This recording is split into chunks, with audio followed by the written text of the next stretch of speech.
We live in interesting times, don't we? This year has been a shitter of a year. Most people are looking at it and thinking, primarily for whatever reason, of all the celebrity deaths, but we're middle-aged now, Generation X. Our heroes, our influences, this is the age at which they would start to die off anyway.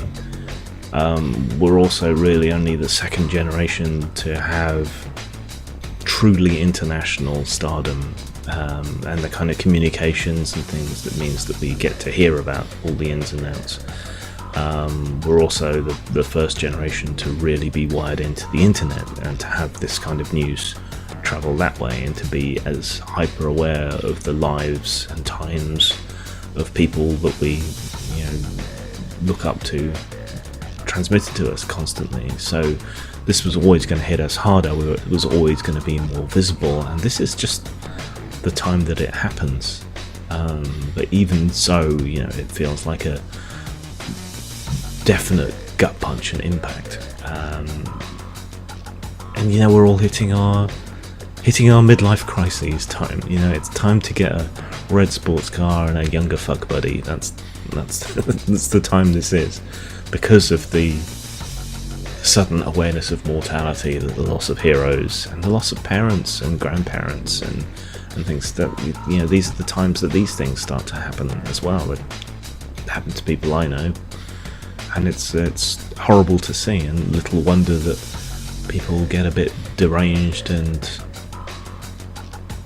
thrown off track. And that's kind of happening politically and socially as well. You look at the idiocy of Brexit and the double extra shot idiocy with whipped cream on top that is Trump, and it's hard to believe. And it's hard to believe to me. It was predicting something like this for years. And it's been disappointing to see people not realising their role in all of this. Not seeing that the things that we were warning about, the overreach of the smug regressive left and everything else, that they couldn't see that this would have this kind of backlash. It seems obvious that when you fixate on identity politics and you consistently and ceaselessly attack a demographic of people, ironically the very thing they claim's still happening, and blame everything on. But it's not hard to see that there's going to be a political backlash to that. And here we are. I guess it's not all bad. There's been a definite weakening of that social justice, political correctness narrative, at least socially. People now seem to feel freer and more capable to speak their mind.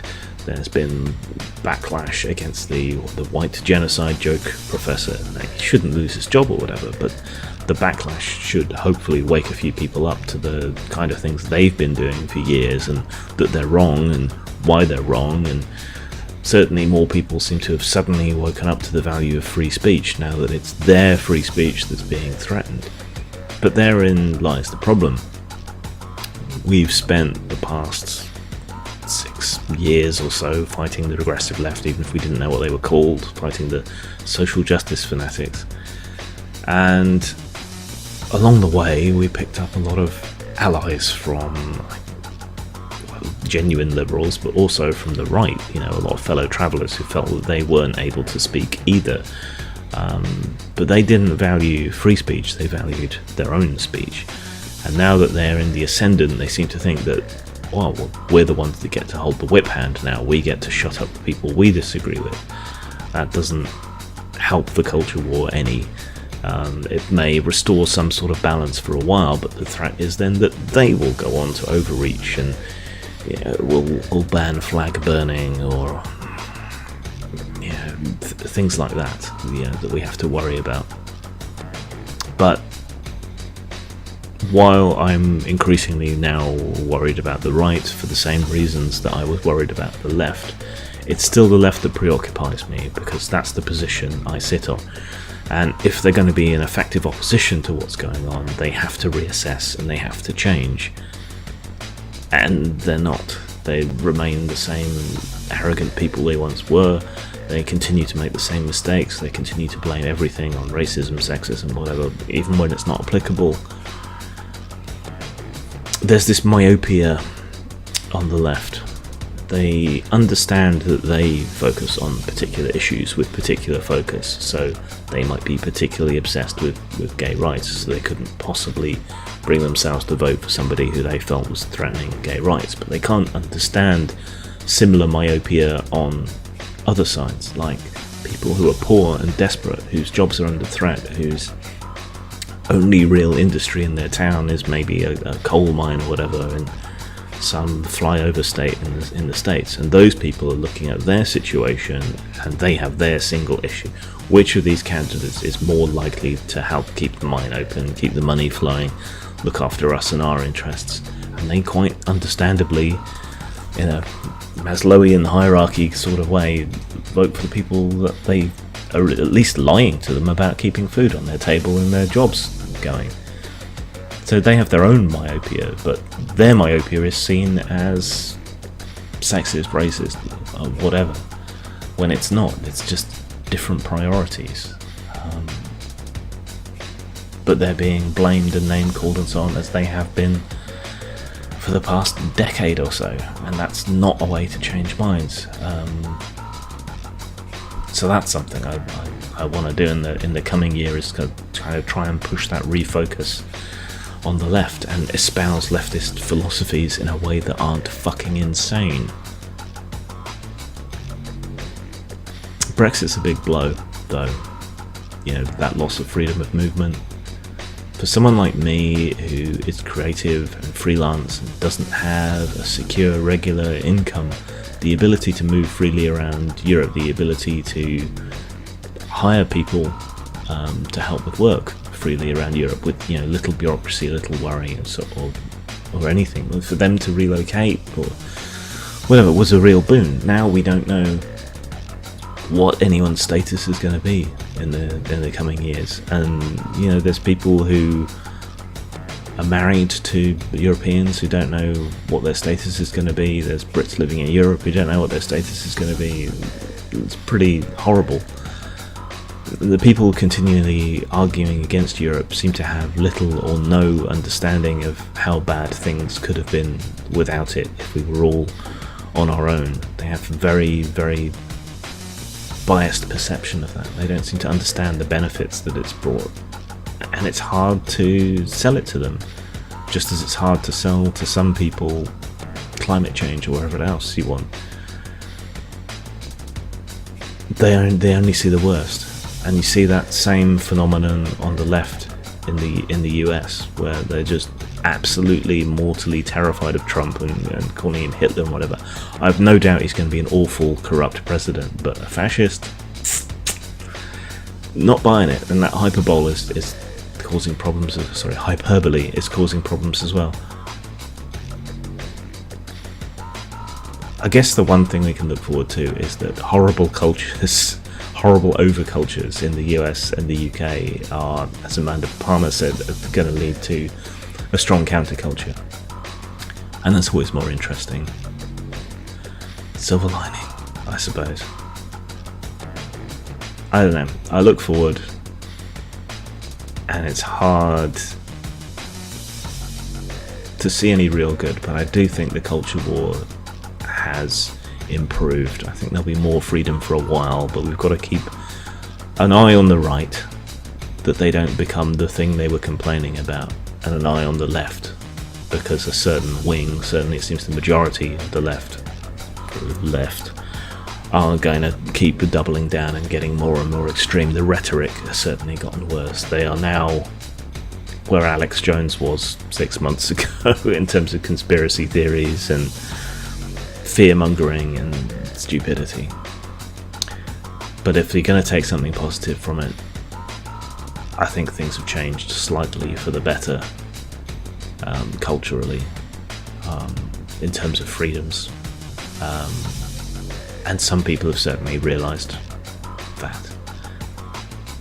Not much, but something to cling on to.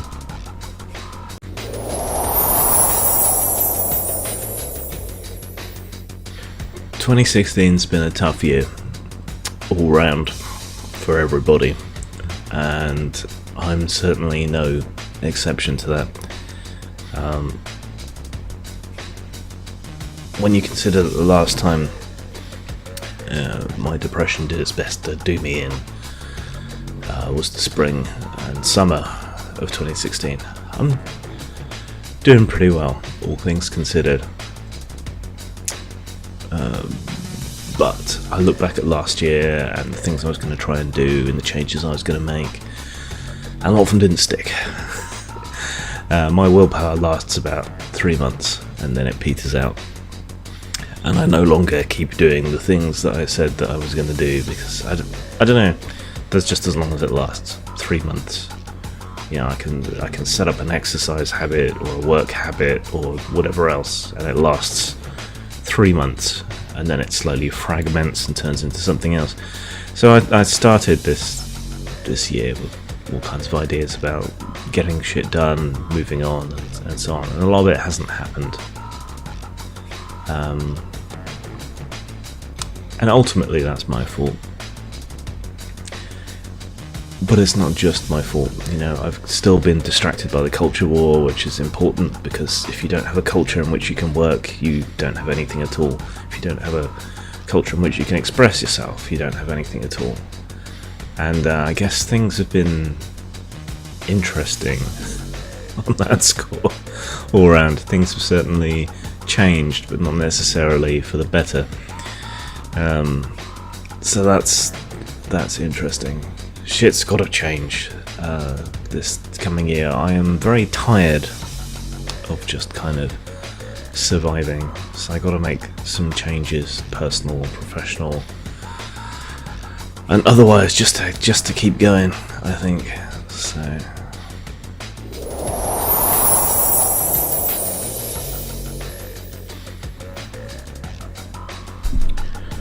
gore continues to hang over and around me like a bad smell, and I need to get it done, but there's nothing more I can do without the artwork. And the artist has their own issues and their own problems, and has had a bad few years the same way that I have, and there's just nothing I can tell the people that are backing it other than I'm waiting for the art, and I can't very well parade the problems that the artist has had around, because that's just not fair to them. But it's very stressful, very wearing to have a crowdfunded project hanging around and waiting over you. I console myself with the fact that I'm in nowhere near as bad a situation as Gareth Michael Skarka is. So that's something, but I guess lesson learned, however great you think the artist is. Use multiple artists on a project, even if they're one of the selling points. So that's been hanging over me. The atmosphere in gaming has gotten no better. It's no longer fun to work in it, and it reminds me of the way I felt towards the end of my career in live action roleplay. The point where it was no longer fun, where the atmosphere and the bureaucracy and everything else just got to be too much. And that's kind of what it's like trying to write in games now, trying to work at all, to be honest. You're just waiting for someone to be shitty to you, to take the worst possible interpretation of any work that you've done, to take some kind of political spin on whatever work that you've done, intentional or otherwise. It's not a conducive atmosphere to being particularly creative, and I'm pretty burnt out, to be honest. I still need to get gore done, there's other work to be done, but the most fun I had in this last year was actually doing freelance work for people. That may seem strange, because I really do enjoy the unfettered capability to write about whatever the fuck I like, but having that creative demand taken away a little bit and being paid to bring other people's visions to life and to inject some life into them, some emotion and pathos. That might sound weird when you're talking about, people's dungeon adventures or whatever, but you can still sneak in some good writing under the radar there. So that was interesting. I wish there was more of that about in the coming year. I've been working on this YouTube channel, obviously. I've nearly doubled subscribers in a year, which is good, I guess, but it's not something that's self-sustaining yet. It needs to have 10 times as many subscribers in order to be at least pay for itself, really. And if I was to try and launch that as a career, it would need 100 times as many subscribers. So, I'd need 8,000 to make it worth its while, and 80,000 for it to be something monetarily worthwhile, really, to be doing. So, but that's not why I do it, but it's interesting. It'd be nice for it to be something supplementary. I guess I'm casting about for other things that I can do to make money, to do something. I need to broaden the scope of what I do. My writing does well. I pseudonymously write erotica, but I can't put that out at anything like the kind of rate that you need to make money, or the length that you need to make serious bar, which is a shame. And I think there's a limit to that and there's a hell of a lot of competition on that score as well. So that's not easy. My proper writing, not to insult any erotica authors out there, gets consistently above average to very high reviews. I mean, Old Fat Punks hasn't got a review that's not 5 stars yet, including ones that were deleted. But I have no confidence in that, despite that. I've got other ideas for books, but they don't make the money, and they require a huge time investment compared to anything else. In the time it would take to write a novel, I could write a few adventures, I could write a couple of books of adventure seeds or whatever, and make some guaranteed money, whereas writing a novel or a series of short stories is a tremendous amount of effort, a tremendous amount of cost, if you, as you should, invest in editing and so on, that's probably not going to be made back, especially in this atmosphere. So while I'm told that I'm good at it and get good reviews and so on, it's just the confidence and the impetus and all the rest just simply isn't there to do that. But I need to somehow find the time to do more of that. I need to diversify professionally this coming year and do all kinds of different things, voice recordings of books, whatever else I can find to do. More YouTube, more voice recordings, write more stuff, try and get back into art, because if I could draw some more of my own material for books, that would save me money and up my profit margin. Maybe I can go exclusive now on Drive-Thru RPG or whatever and get that extra 5% because the sales on other sites simply aren't worth it. Maybe I can get more freelancing. I don't know. Having this negative reputation is finally starting to bite, however undeserved I might think it is. However much I think that my positions on things are more nuanced than people say, and they have the wrong end of the stick about me. And it's amazing how willing people are to listen to things about you, second hand, third hand, but won't listen to you when you tell them what you think or why. But to an extent that also has a positive effect, so it's hard to tell. Patreon hasn't grown very much, I need more of that. It's been depressing to try and raise money for the Dark Zale Scholarship this year because it's just so sluggish to get any entries or any assistance, any money. Professionally, I'm in the wilderness, I guess. I need to make more money, I need to find ways to make more money. I need to find more diverse things I can do to make money and to be creatively satisfied, and there's just not a lot of options. That's fairly depressing. I expect a lot of other people in this field are feeling similarly these days. What a fucking downer.